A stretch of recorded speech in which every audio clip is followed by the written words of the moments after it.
Bonjour à tous et bienvenue sur la chaîne de Perles & Co, votre boutique en ligne spécialisée dans les perles et outils pour faire vos bijoux. Aujourd'hui, nous allons réaliser un tissage de perles avec des Miyuki Delica 11-0 et nous allons utiliser ce tube qui est un tube spécial perlage. Nous allons refermer notre tissage dessus pour réaliser ce type de perles.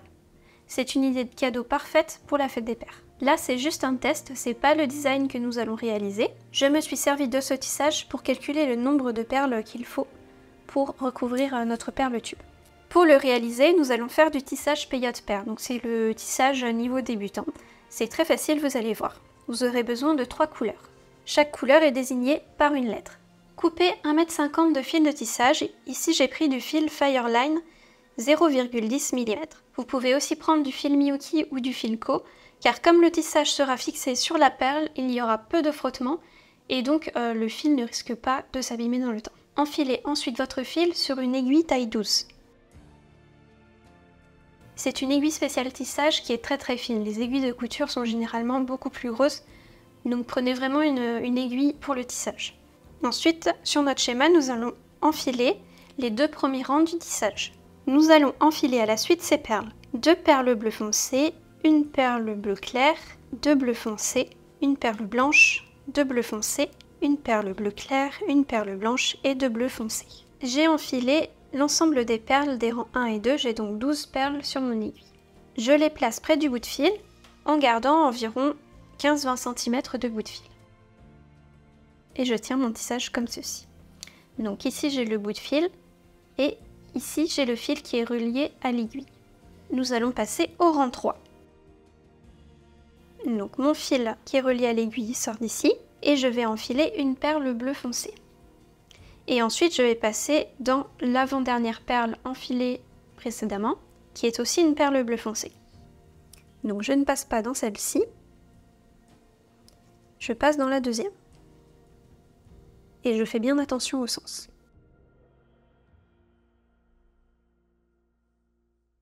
On serre et là, les perles se sont placées comme il faut bien qu'elles soient côte à côte comme ça. Et si ce n'est pas le cas, vous les replacez avec vos doigts. Donc, on a fait ça. Maintenant, on doit enfiler une perle blanche et passer dans cette perle turquoise, cette perle bleu pâle.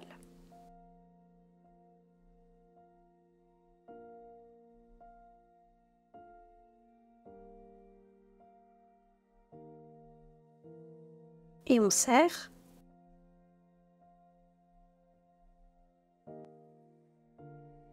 Et vos perles doivent se placer comme ceci.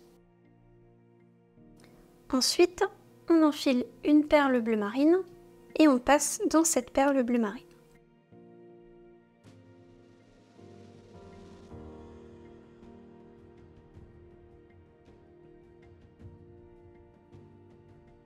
Puis on enfile celle-ci et on passe dans celle-ci. Et après, on enfilera une blanche, on passera dans la bleu pâle. Et on enfilera une bleu marine et on passera dans la première perle enfilée.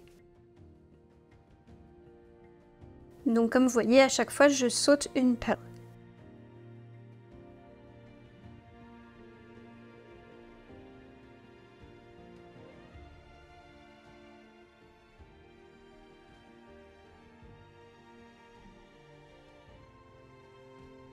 Nous avons fini de tisser le rang 3. Maintenant, nous allons passer au rang 4. Et pour le rang 4, il va falloir faire attention parce que il se peut que les perles aient tourné. Donc il faut bien faire attention à passer dans les bonnes perles. Sinon, à part ça, c'est beaucoup plus facile parce que vous avez déjà les créneaux qui ont été réalisés par les 3 rangs. Et du coup, vous n'avez plus qu'à remplir les espaces créés. Mon fil sort d'ici. Et je vais commencer ce rang-là. Pour vous repérer, vous pouvez utiliser une feuille que vous placez comme ceci. Et toutes les perles qui sont contre la feuille et qui ne sont pas coupées sont les perles du rang 4. Donc là, j'ai le C, B, C, B, C, C. Par contre, il faut bien faire attention de bien placer sa feuille perpendiculairement au schéma. J'enfile ma perle bleu marine et je vais passer dans la perle bleu marine ici. Puis, j'enfile une perle bleu clair et je passe dans la blanche. J'enfile une perle bleu marine, je passe dans la bleu marine. Une perle bleu clair, je passe dans la bleu marine. Une perle bleu marine, je passe dans la blanche. et une perle bleu marine et je passe dans la bleu marine.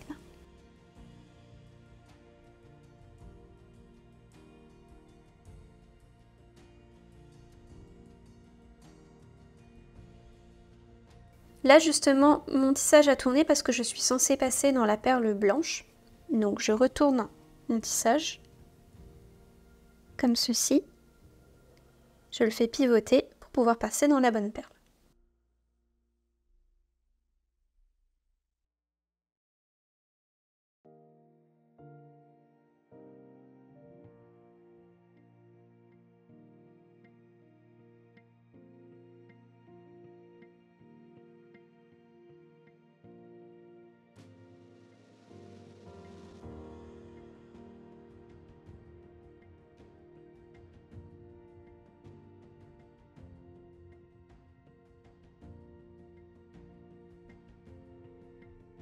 Et voilà, mon rang 4 est fini, on passe au rang 5. Je suis passée comme ça, et on va commencer le rang 5 ici.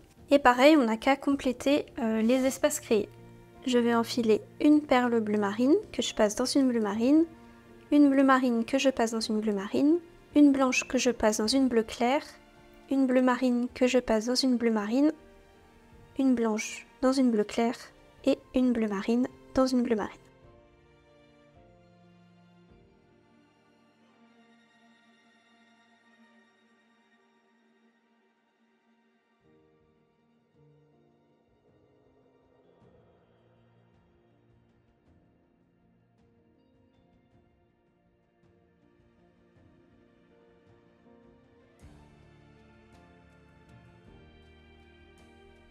Je vous montre une dernière fois le tissage avec le rang 6 et après vous n'avez plus qu'à continuer jusqu'à la fin du schéma. Donc pour le rang 6, on commence avec une perle bleu marine qu'on passe dans une bleu marine, une perle bleu clair qu'on passe dans une blanche, une bleu marine qu'on passe dans une bleu marine, une bleu clair dans une blanche, une bleu marine dans une bleu marine, une bleu clair dans une bleu marine.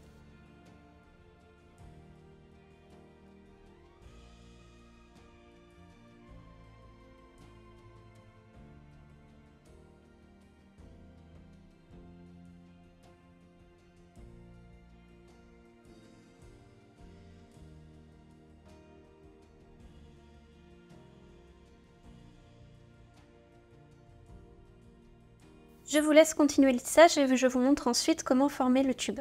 J'en suis au tout dernier rang du tissage.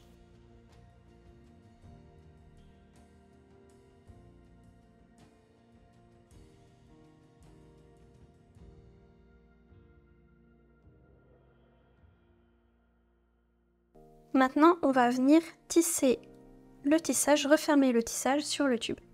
Et comme vous voyez, les motifs s'imbriquent. Pour refermer le tissage, je vais passer d'un côté puis de l'autre et je vais coudre les perles ensemble des deux côtés. Donc là, mon fil sort d'ici et je passe dans la perle ici.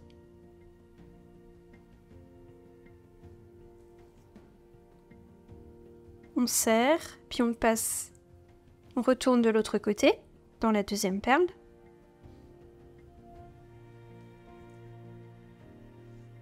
Puis, de l'autre côté, dans la troisième perle.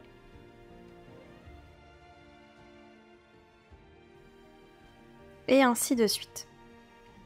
On passe d'un côté, puis de l'autre.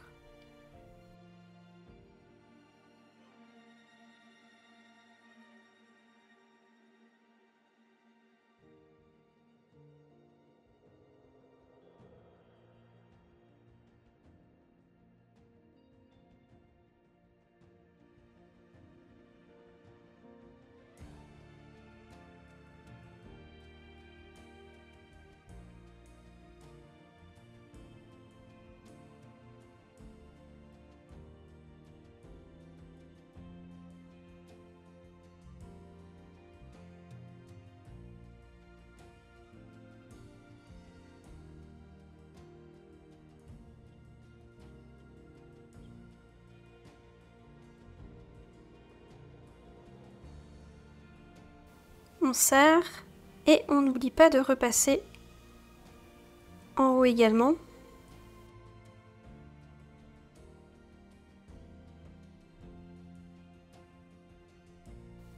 Et ensuite, on coince le fil dans le tissage en faisant plusieurs diagonales pour éviter que ça se défasse.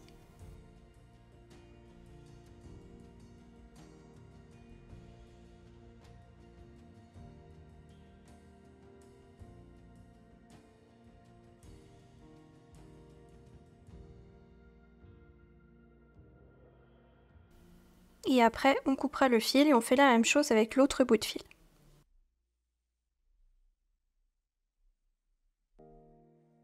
Donc peu importe le chemin que vous empruntez, il faut juste faire en sorte qu'on ne voit pas le fil sur les perles.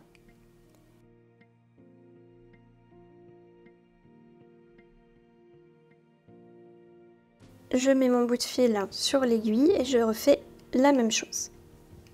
C'est pas forcément évident de passer l'aiguille parce que le tissage est assez serré. Donc il faut s'y reprendre à plusieurs fois, c'est un petit peu difficile de passer le fil à ce niveau-là.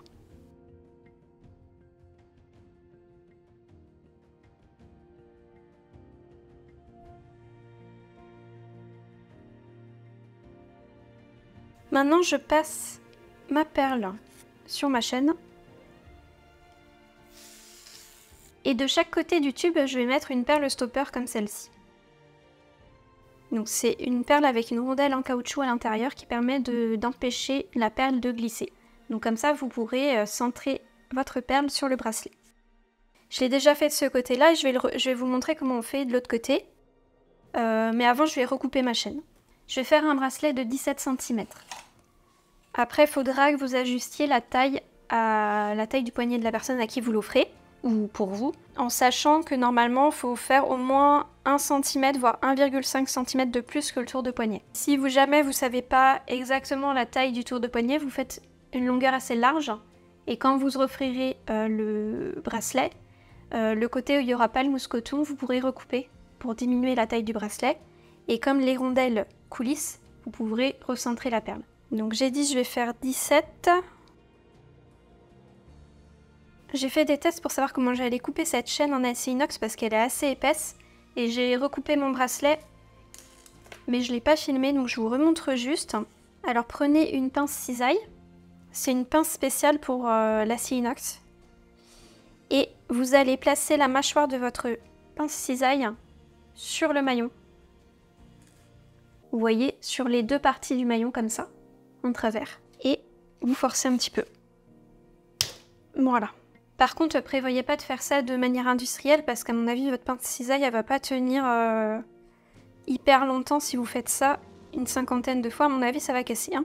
Donc, j'ai mon bracelet à la bonne taille. Maintenant, je vais placer ma perle stopper. Le truc, c'est que je vais avoir un peu de mal à placer la chaîne à l'intérieur de la perle stopper. Donc, il va falloir faire une petite technique pour pouvoir forcer le passage à travers la perle. Donc moi, ce que j'ai fait pour l'autre côté, c'est que j'ai enfilé le fil qui restait sur mon aiguille et je fais un double nœud sur le dernier maillon.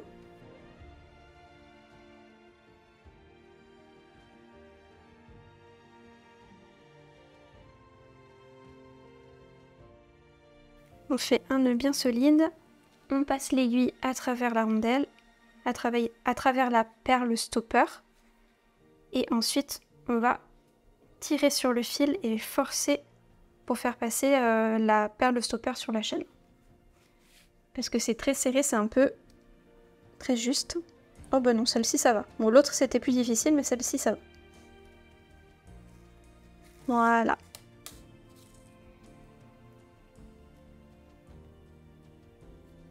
Après, on recoupe le fil.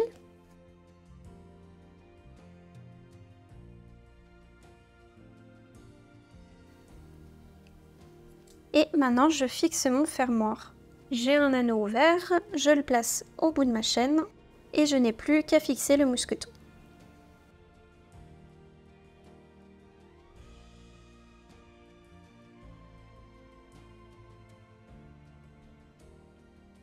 Ensuite, pour que ça soit plus facile d'attacher de l'autre côté, vous pouvez mettre un anneau aussi.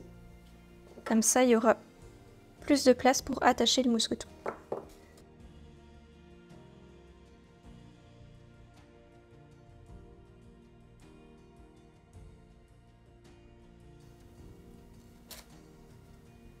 J'espère que cette vidéo vous a plu. Si c'est le cas, mettez-nous un petit pouce en l'air et un petit commentaire. Abonnez-vous et à la prochaine!